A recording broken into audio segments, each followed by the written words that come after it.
أعوذ بالله من الشيطان الرجيم. بسم الله الرحمن الرحيم. إنما حرم عليكم الميتة والدم ولحم الخنزير وما أهل به لغير الله، فمن اضطر غير باغ ولا عاد فلا إثم عليه، إن الله غفور رحيم. إن الذين يكتمون ما أنزل الله من الكتاب ويشترون به ثمنا قليلا، أولئك ما يأكلون في بطونهم إلا النار ولا يكلمهم الله يوم القيامة ولا يزكيهم ولهم عذاب أليم. أولئك الذين اشتروا الضلالة بالهدى والعذاب بالمغفرة، فما أصبرهم على النار. ذلك بأن الله نزل الكتاب بالحق،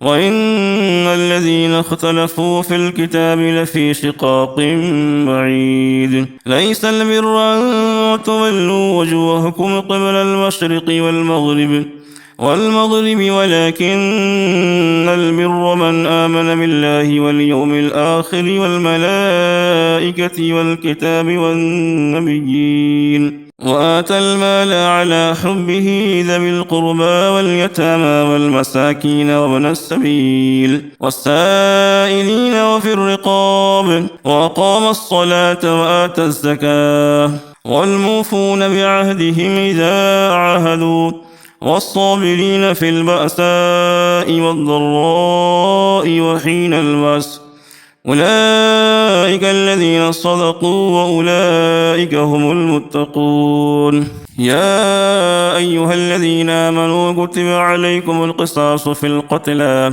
الحر بالحر والعبد بالعبد والأنثى بالأنثى، فمن عفي له من أخيه شيء فاتباع بالمعروف وأداء إليه بإحسان، ذلك تخفيف من ربكم ورحمة، فمن اعتدى بعد ذلك فله عذاب أليم. ولكم في القصاص حياة يا أولي الألباب لعلكم تتقون.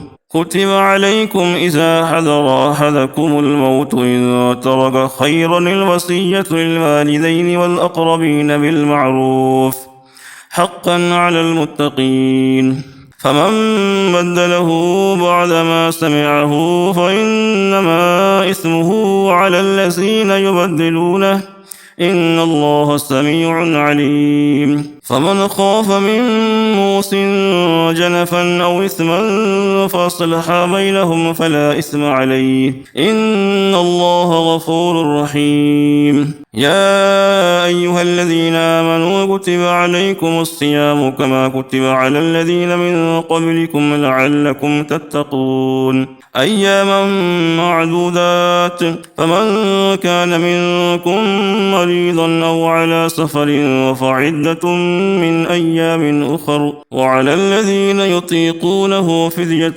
طعام مسكين، فمن تطوع خيرا فهو خير له، وأن تصوموا خير لكم إن كنتم تعلمون. صدق الله العظيم.